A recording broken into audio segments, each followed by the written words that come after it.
ہمارے چینل میں خوش آمدید۔ چلیں شروع کرتے ہیں آج کی کہانی۔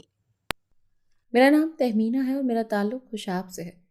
ایک غریب گھرانے میں پیدا ہوئی جہاں مجھ سے پہلے اور بعد میں بہن بھائی کی لائن تھی۔ کھانے کو 2 وقت کی روٹی ملتی تھی، گھر کا گزر بسر ہو ہی رہا تھا۔ شروع سے سادہ زندگی ہی بسر کی تھی، آسائش جس نام و نشان نہیں تھا۔ اماں سلائی کرتی تھی اور ابا مزدوری کرتے تھے۔ ایک ایک سوٹ کے پیسے مانگنے کے لیے گاہک کے پیچھے بھاگنا پڑتا تھا۔ دونوں مل کر زندگی کی گاڑی کو کھینچ رہے تھے۔ کبھی اچھی مزدوری لگتی تو اماں کچھ پیسے جمع کر لیتی۔ کچھ سال قبل ہی ہم یہاں آئے تھے، پہلے گاؤں میں رہتے تھے۔ اماں کے اندر پڑھائی کا شوق کوٹ کوٹ کر بھرا پڑا تھا۔ وہ چاہتی تھی کہ ہم انگلش میڈیم اسکولوں میں پڑھیں، فر انگریزی بولیں اور کسی نوکری پر لگ جائیں۔ اماں گاؤں میں بیاہی گئی تھیں، والدین کی اکلوتی تھیں، اسی لیے شروع سے لاڈ پیار ہی ملا تھا۔ یہ نہیں پتا تھا کہ بعد زمانے میں کیسے تھپیڑے پڑنے والے ہیں۔ شادی کے بعد انہوں نے بہت سخت وقت بھی دیکھا تھا۔ سارا لاڈ پیار ختم ہو گیا تھا۔ زندگی کی مشکلات شروع ہو گئی تھی۔ پرائمری پاس تھی مگر خواہش تھی کہ اولاد کم از کم گریجویٹ ضرور ہو، کیونکہ میٹرک پاس کو تو نوکری نہیں ملتی۔ وہ بیچارہ جوتے گھستا رہ جاتا تھا۔ دادا دادی اماں کا رشتہ لے آئے۔ اماں راضی نہیں تھی، وہ اتنی جلدی شادی بالکل نہیں کرنا چاہتی تھی، لیکن رشتے آ رہے تھے تو نانا نے اپنی بہن کے بیٹے سے نکاح کر دیا۔ سب نے کہا کہ اس نے کون سا آگے نوکری کرنی ہے، لڑکا ہی کمائے گا، اس نے تو گھر ہی سنبھالنا ہے، اسی لیے اتنا پڑھ لیا کافی ہے۔ ابا تو یہ بھی نہیں پڑھے تھے، ان کے گھر میں پڑھائی کا اتنا رواج ہی نہیں تھا، اسی لیے انہوں نے 8ویں سے آگے پڑھا ہی نہیں۔ اماں جو سسرال میں عزت ملی تھی، ابا مزدور آدمی تھے، کام ملتا تو کر لیتے، نہیں ملتا تو بس آرام کرتے۔ پھر بھی زندگی چل رہی تھی، گھر میں چولہا جل ہی رہا تھا۔ دراصل اماں کے بقول وہ کام چور ہیں، وہ کام سے جان چھڑاتے ہیں۔ پھر ہم اولادیں ہوئیں، سب سے بڑا بھائی تھا، پھر میں، پھر بہن، اماں، پھر امید سے تھی۔ جیسے ہم بڑے ہو رہے تھے، اسکول جانے کے قابل ہوئے، اماں ہماری پڑھائی کے لیے ابا کو لے کر شہر میں آن بسی۔ بہت سے لوگوں نے کہا مزدور طبقے کو بھلا شہر میں کہاں گزارا ہے، پچھتا ہوگی، وہ 2 وقت کی روٹی کے پیسے مشکل ہو جاتے ہیں۔ گاؤں جیسی موجیں نہیں ہیں، ہر چیز باہر سے لینی پڑتی ہے۔ گاؤں سے جانے والوں کا وہاں دل بھی نہیں لگتا، رہنے تو جانے کو، کیا کرو گی وہاں جا کر، یہی گاؤں کے اسکول میں پڑھا لو۔ اماں کی ایک ہی ضد تھی، ابا کو یہ کہہ کر راضی کیا تھا کہ میں وہاں کام کروں گی، ہاتھ بھی بٹا دوں گی۔ ابا بھی ہماری خاطر چلے گئے۔ تمہیں بھی کوئی نوکری مل جائے کیا پتا، شہر آ کر کچھ عرصہ کرائے پر رہے۔ ابا کو کوئی نوکری تو نہیں ملی، جو ملتی اس کے پیسے مزدوری سے بھی کم ہوتے۔ شہر میں گزارا کرنا بھی مشکل تھا۔ خودداری نے مائکے سے مدد لینے سے روکا تو ایک سلائی مشین خریدی اور کپڑے سینے لگی۔ محلے میں لوگ جاننے لگے۔ اماں نے ہاتھ میں اتنی صفائی تھی کہ محلے کی عورتیں اماں سے کپڑے سلوانے لگی۔ اچھا خاصا خرچ تو اماں نکال لیتی تھی۔ یہی نہیں بلکہ کبھی کسی کی چارپائی بن دیتی تو کسی کی کرسی بنا دیتی۔ بہت سے لوگ ان سے کام کروانا پسند کرتے تھے۔ وہ گھر کے مرد کے شانہ بشانہ کام کر رہی تھی۔ عورت کا پڑھا لکھا ہونا بہت ضروری ہے، وقت کا کچھ پتہ نہیں ہوتا، وہ ساری عمر مرد کے بھروسے نہیں رہ سکتی۔ جب حالات بدل جائیں، اسے خود ذمہ داری سنبھالنی پڑے، وہ بچوں کی اچھی تعلیم و تربیت کر سکیں، انہیں پڑھا لکھا سکیں۔ اماں دنیا کا کون سا کام نہیں جانتی تھی۔ وہ لحافوں میں دھاگے ڈال دیتی اور کپڑوں پر مختلف ٹانکوں سے کڑھائی کا کام بھی کرتی رہتی۔ کچھ ہی عرصے بعد تھوڑے جمع پونجی اور جہیز میں ملا زیور بیچ کر ایک چھوٹا سا پلاٹ خرید لیا۔ ابا تو کام چھوڑ تھے، شہر آ کر بھی ان کے حالات نہیں بدلے تھے۔ جتنا کما کر لاتے وہ تو انہی کا خرچ ہو جاتا، ان کے بھروسے رہتے تو فاقوں پر مرتے۔ ایک کوٹری سے بنا کر ہمیں لے کر کرائے سے بچنے کو وہاں منتقل ہو گئی۔ اپنا گھر اپنا ہی ہوتا ہے، جیسا بھی ہو۔ جو کرائے آسمانوں کو پہنچ رہے تھے، عام بندے کی پہنچ سے بہت دور تھے۔ یہ بھی اماں کے زیور کے پیسے ہی تھے کہ گھر مل گیا۔ اپنے سر پر اپنی چھت تھی، کوئی نکال تو نہیں سکتا تھا نا۔ کچا پکا سا صحن اور چھوٹا سا مکان تھا۔ گرمی ہوتی تو ترپال سی کر کے کمرے کے سامنے لٹکا دیتے، سردی میں دھوپ کے لیے اسے ہٹا دیا جاتا۔ گزارا ہی کرنا تھا۔ چھت اتنی ہی مضبوط تھی کہ بارش میں کمرے کے ہر کونے میں پانی کو روکنے کے لیے برتن رکھنا پڑتا۔ ہمارا سونا محال ہوتا تھا، اگر رحمت ہم جیسوں کے لیے زحمت بنی ہوئی ہوتی تھی۔ کبھی کچھ زیادہ بارش آتی تو گلی اونچی اور گھر نیچا ہونے کی وجہ سے پانی اندر آ جاتا۔ ادھر برتنوں میں پانی جمع ہو رہا ہوتا، ادھر اماں سلائی مشین لے کر بیٹھی ہوتی۔ ہر بار سوچتی کہ اس بار میں پیسے جمع کر کے مرمت کروا لوں گی، لیکن ہر بار کا صرف خیال ہی رہتا۔ قریبی لکڑیوں والا چولہا جلا لیتی، ساتھ ساتھ کھانا بنا رہی ہوتی اور کپڑے بھی سلائی ہو رہے ہوتے۔ وہ بیچاری ہمارے لیے کتنا کچھ کرتی تھی، ان کی ہمت کو سلام تھا۔ ان کی جگہ کوئی اور بھی ہوتا تو اب تک تھک چکا ہوتا۔ ہم بڑے ہو رہے تھے، جس اسکول میں جاتے تھے اس کی فیسیں زیادہ نہیں تھی، لیکن پھر بھی کاپی، پینسل، پھر کھانے پینے کا اچھا خاصا خرچہ ہو جاتا تھا۔ دودھ دہی ہر چیز تو خریدنی پڑتی تھی۔ وقت گزرتا رہا، اماں نے باقی کام چھوڑے اور بس سلائی کرنے لگی۔ وہ تھک چکی تھی، لیکن ان کے سر پر پڑنے والی ذمہ داریاں کم نہیں ہوئی تھیں۔ رفتہ رفتہ ان کا سلائی مشین کے ساتھ ناتا اتنا مضبوط ہو گیا کہ ہماری تعلیم کے خرچے کا انحصار اسی پر ہوتا گیا۔ اگر ان کا سیزن اچھا جاتا تو عید پر چند ٹوٹے لے کر سوٹ بھی بنا لیتی۔ جہاں کالج کی فیس دینا ہوتی ہے، کسی بچے کو کوئی چیز چاہیے ہوتی، سلائی مشین اور اماں کا وقت دن کے زیادہ حصے پر محیط ہوتا جاتا۔ محلے کی سب خواتین اماں کے پاس آن بیٹھتی، کپڑے بھی سلائی ہوتے اور اپنے شوہر حضرات پر تبصرات کی بوچھاڑ بھی ہوتی رہتی۔ اماں بڑی ڈاڈی خاتون تھی، کہتی ہیں غلط بات برداشت نہ کرو، بے شک وہ اپنی ہی کیوں نہ ہو۔ میں نے ہوش سنبھالا تو تھوڑے بہت گھر کے کام میں ہاتھ بٹانے لگی۔ اماں سالن چڑھا دیتی اور کپڑے سلائی کرنے لگتی، میں آٹا گوندھ لیتی تو اماں روٹی بنا دیتی۔ مجھے اپنی ماں کا احساس تھا، وہ بیچاری سارا دن ہماری خاطر لگی رہتی تھی، خود پر آرام بھی حرام کر لیتی تھی۔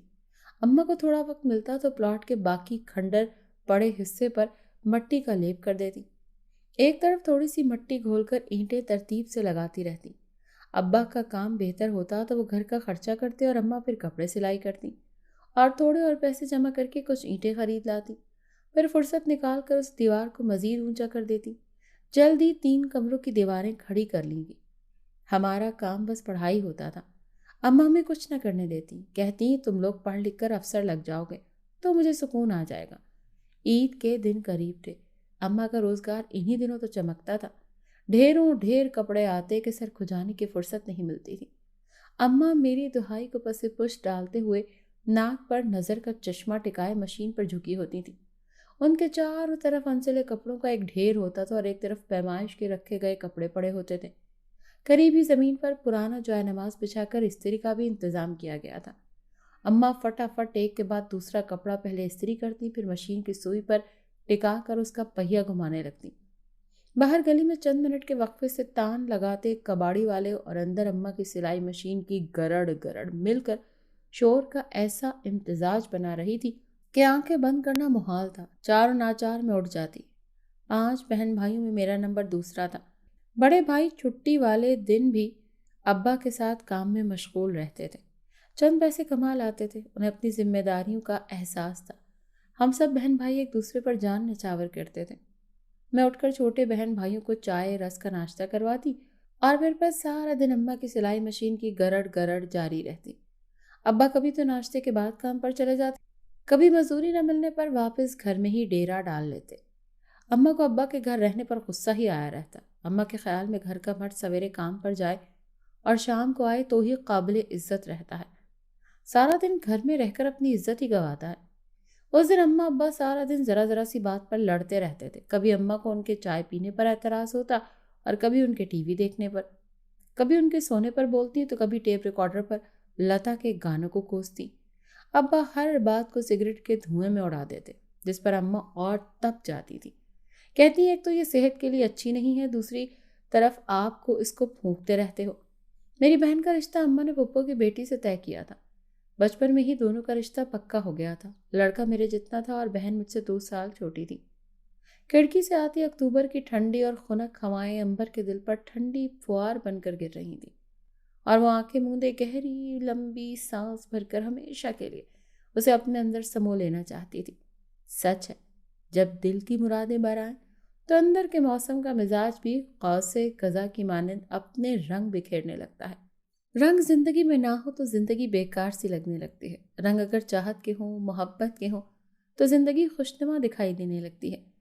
اماں کا اچھا سیزن لگا تھا۔ اماں نے تھوڑا تھوڑا جمع کر کے بہن کا جہیز رکھ چھوڑا تھا، کیونکہ پھپھو نے پہلے ہی کہا کہ بڑی کا ہو یا نہ ہو لیکن چھوٹی کا جیسے ہی کالج ختم ہوگا میں اسے بہانے آ جاؤں گی۔ 2 سال بعد جیسے ہی کالج ختم ہوا پھپھو آ گئیں۔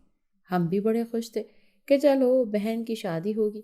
بہن کی شادی کا وقت آیا تو پھپھو نے ایک لمبی سی لسٹ تھما دی کہ مجھے تو اپنے جہیز میں یہ چاہیے۔ اماں نے کہا میں تو اتنی حیثیت نہیں رکھتی ہوں، میں اتنا نہیں دے سکتی،